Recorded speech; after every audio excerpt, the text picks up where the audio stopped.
Good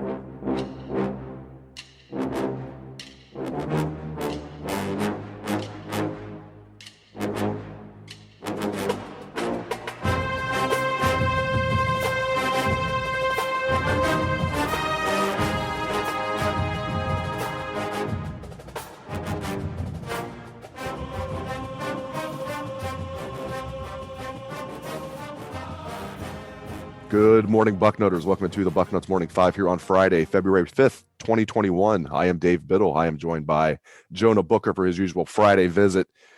JBook, let's get to the big news earlier this week. Matt Barnes promoted from special teams coordinator / assistant defensive backs coach to secondary coach. He will now be running the secondary. And Parker Fleming promoted from quality control coach to special teams coordinator.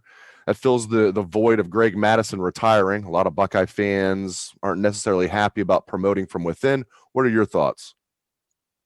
Yeah, to me, I think it's a big risk for Ryan Day.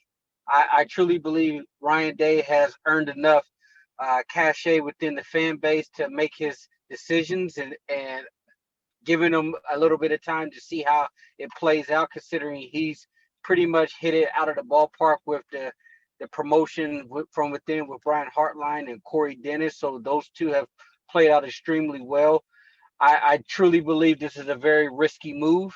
I understand that right now on that side of the football, they want to continue what they're doing as far as the continuity, because if you look at the defensive side of the football, it's been churning out coaches, for several years now, especially defensive coordinators, because you had Greg Schiano over there, and you had Halfley come in and Kerry Combs. So just trying to keep the familiar faces intact, I can understand that logic.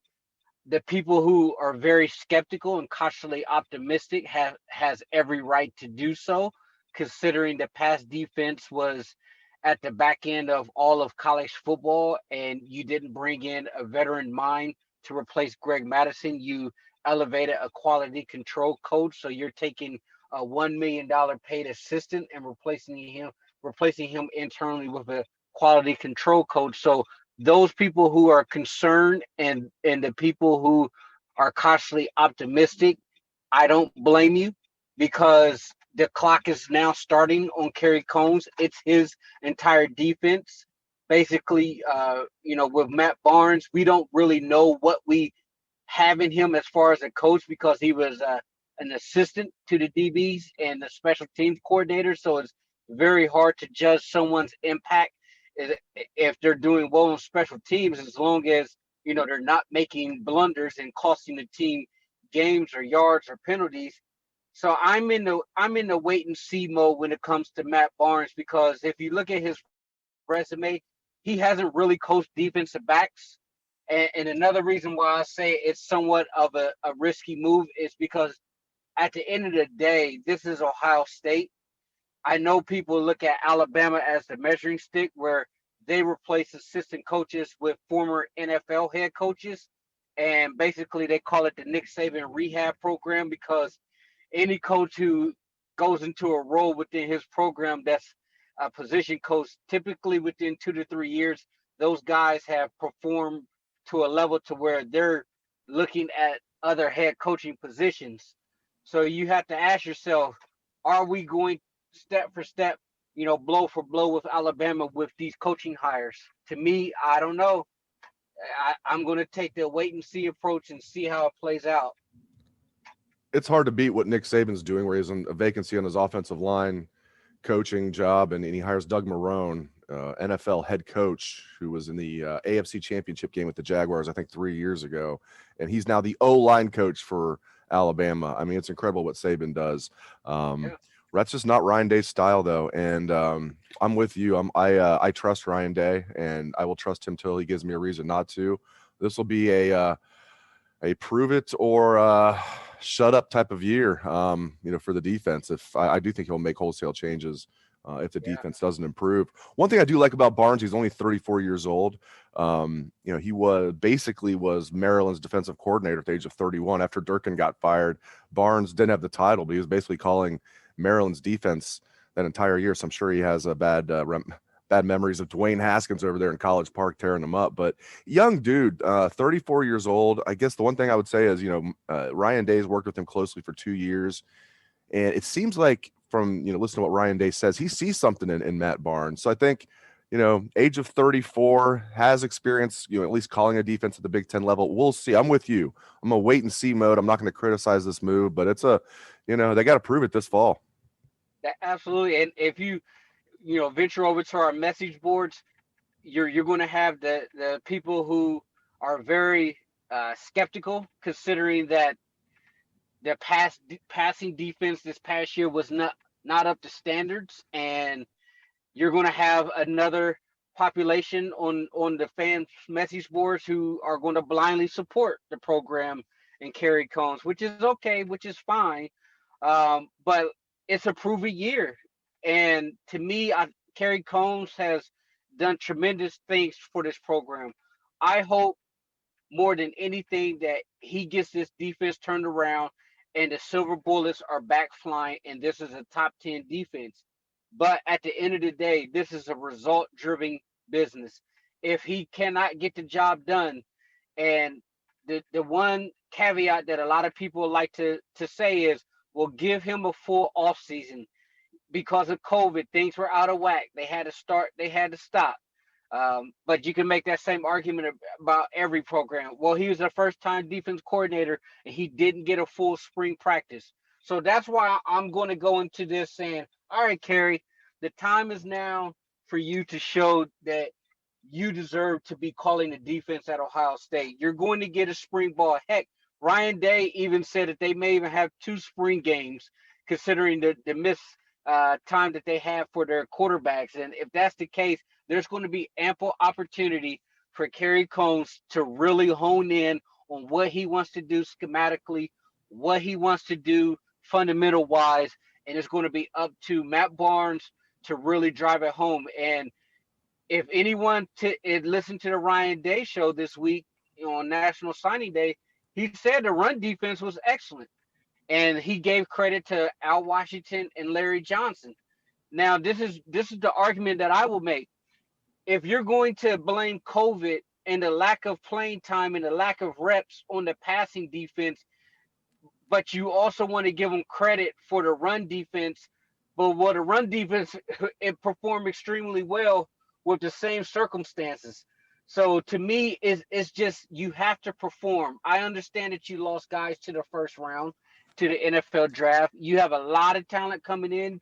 As far as true freshmen, it's hard to rely on true freshmen, but if you truly believe that the secondary needs that help immediately, they have no choice to get those young guys ready to play right now.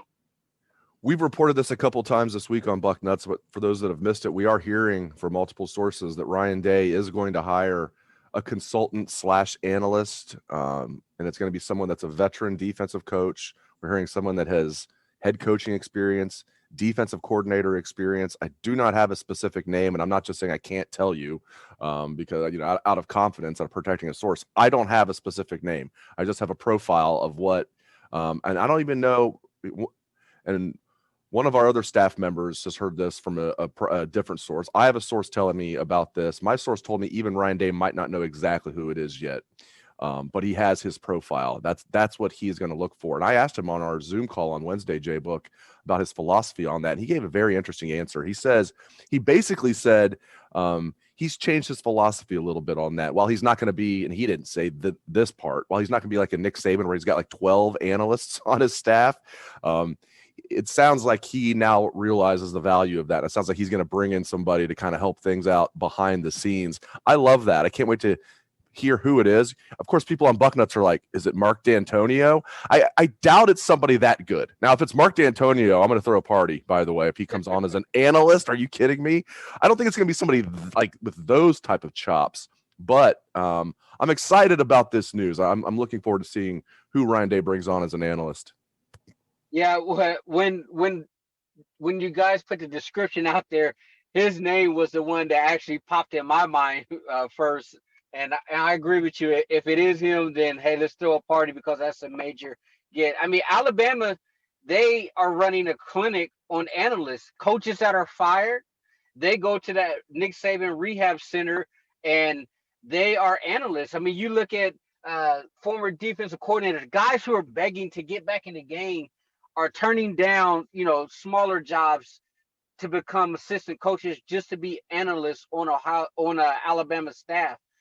And I think if Alabama is doing that and is all fair and legal, I think Ryan Day has an obligation to the program to adapt to what is happening in college football. I understand he has his set ways and his philosophy, but the team that we're chasing is Alabama, and if they are bringing in, uh, guys with tremendous experience, tremendous knowledge of the game, and they're putting them in a role where they're going to be helping breaking down film, helping getting the game plans together, and you're paying those guys peanuts on the dollars just because they love the game of football, and they may be at the end of their tenure as far as being a coach, but they still want to be around the game of football. I'm all for that.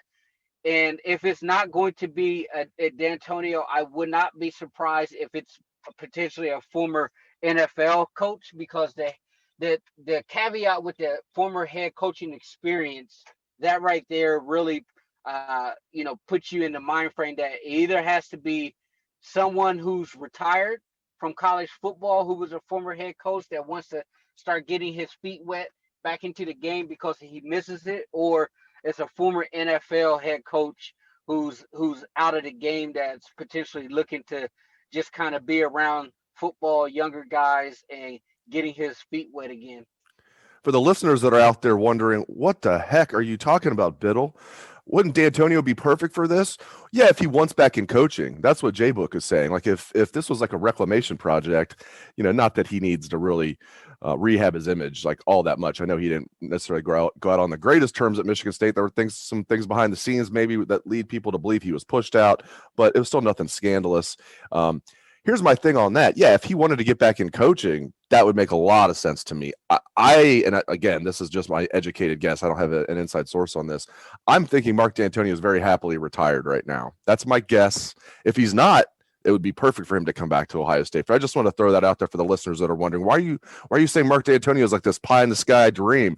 Well, because I think he's retired, and I don't think he wants to deal with it anymore. But if not, that would be perfect. So Dino, if you're listening, come on back to Columbus. We could use you. All right, let's get on. Go ahead. Dave, go ahead. I tell you this. What would you think the fan base would do if Jim Tressel was the guy? Oh gosh. They'll bring him in just for the punt, man. Just for the punt. Hey, Jim Tressel misses the game and he wants to come in and help out a little bit as an analyst, just because of his love of the program. How big of a celebration would that be for the Ohio State fan base? Just imagine it. Even on defense, it's right. I mean, his whole background is offense. Even going back to his playing days, he was a quarterback. Right. But if you know the game, you know the game. If you can coach, you can coach. Having Tressel as a defensive analyst, oh my gosh, we have to throw Mardi Gras at that point. All right, let's finish the show talking about the running backs. Crowded house, to say the least, here. And they're all here, including the two early enrollees. Travion Henderson and Evan Pryor are already here working out with the team. They're joining Master Teague, Mayan Williams, Marcus Crowley, Steele Chambers, 6 scholarship running backs. And we're actually going to have spring ball this year, we think. And Ryan Day said, it's going to start probably mid-March. There's no spring break this year. They're probably going to go 4 straight weeks. Boom. Hopefully have a spring game. All right, break all this down for me. A lot to unpack here. What do you think of the battle right now? It's great that all these guys are already on campus. Who do you think is going to ultimately win the job? Might it be running back by committee? What do you think, JBook? Yeah, I just thinking about this, leading up to this call, and I can't imagine a previous time within Ohio State football history that you had 6 scholarship running backs in one room at the same time. Usually there's some form of attrition, guys going to the NFL or transferring out, but here we are. It's going to be a lot of splitting of carries right now because you have the highly regarded 2 incoming freshmen in Evan Pryor and Henderson. And a lot of people believe that Henderson is the next version of a Reggie Bush type of running back. And if that's the case, then he needs to see the field as a freshman, because that is what you talk about, home run hitting talent. But the guy that I just really love his style of play is Mayan Williams. I think Mayan still needs to get in a little bit better game shape, but he shows so much promise running the football. He's not afraid to get in there and run someone over. He showed an uncanny ability to make people miss. And the thing that really popped to me is he showed that jump cut. That can't be taught, especially for a guy his age. That's just natural instinct to say, hey, I have the eyes and the feet and the ability to make people miss. And I think he's going to really compete with those younger guys. He know coming in that those guys are going to be knocking at the door. And then you have Master T. A lot, we know what we have at Master T. He's just a back who's going to keep his head down. He's a great locker room guy. He's a veteran. If this was 1995, 1998, Master Teague is probably a fullback in the game. So we're asking him to play a little bit of power football in the spread scheme. He can be serviceable, make no doubt about it. But he also leaves a lot to be desired when it comes to the home run hitting plays and making people miss. And then you have Marcus Crowley. We don't know what we have in Marcus Crowley. We saw him in the national championship game, but for the most part, he's been injured his entire career at Ohio State. He was a former Gatorade Florida Player of the Year. So to me, how is your game taking a step back because of the injuries? And if so, where does that leave you as far as your mind frame mentally? And Still Chambers is another guy. He showed potential, but he also has ball securing problems. He fumbles the rock. They gave him opportunities this year to see if he can get going, but he fumbled the rock and he ended up being passed up by Mayan Williams. In today's age, Dave, I have to be honest with you. What you see is so many kids entering the transfer portal. Right now, you have 1,600 kids who have entered the portal. That's a significant amount of college football players trying to find another home. And I think they're going to give all of these guys ample opportunity in spring practice to really set the depth chart heading into the fall. So if you're starting to see a guy who's not getting very much opportunity, I would not be shocked if you see one or two guys putting their name in a transfer portal, because it's going to be very hard to sustain six running backs on the roster if they're not getting any playing time right now, because there's only so many reps that a running back's going to get in a live game, and then there's going to be only so many reps those guys can get on special teams. And real quick, you mentioned this already. I'm really excited about Travion Henderson. I'm not taking anything away from any of the other guys because I love Mayan Williams too. Like that run in the Clemson game. Oh my goodness. And I know small sample size, but that Mayan Williams has all the makings of diamond in the rough that everybody's like, how is he a 3-star? He was headed to Iowa State. Matt Campbell can recruit some running backs now. That was a nice job by Ohio State to get Mayan Williams, but man, I'm excited about Travion Henderson. I'm excited about Evan Pryor and all. I like the whole group, but Travion Henderson is the one I'm super excited about. We've seen it time and time again in college football. That's the one position, or one of the positions, where a true freshman can come in and not just have a big impact, but to start from day one and be a stud. We've seen it here at Ohio State with J.K. Dobbins. We saw it back with Maurice Clarett. Beanie Wells didn't start as a true freshman, but he played a big role. Antonio Pittman and him are a great 1-2 punch. My point is, especially with him getting here early, that is a position where a true freshman can not only have a big impact, but can start from day one. And I am really excited about Travion Henderson, JBook. Yeah, I'm excited because he missed out on his senior year. So the fact that he was able to get on campus and participate in spring ball is huge for his development. With the state of Virginia shutting down high school football due to COVID, he's missed a lot of reps. But the good news is he's coming in with fresh legs. The game is going to be extremely fast for him. Coming from the last time he played was a junior in high school to now. So it's going to take him a while throughout spring ball to really get up to speed. But once he learns the nuances of playing college football, getting up to speed, learning how to be an adequate blitz pickup, how to pick up the blocks for your quarterback, I think he will be a home run hitter for this offense. I'm just excited to see what he does. Hopefully you guys are able to get a sneak peek into spring practice so you guys can report back on how he looks, because I just think that if you're to believe what a lot of analysts who makes their living off recruiting believe that he is a Reggie Bush type of talent, then that right there tells you that Ohio State is in for something special here. You had me at Reggie Bush type talent. The excitement continues to go through the roof. Great stuff as always from Jonah Booker. Thank you very much, JBook. Thank you to all listeners out there for tuning into the show. We appreciate it very much. Let's hear that Buckeye swag, best damn band in the land.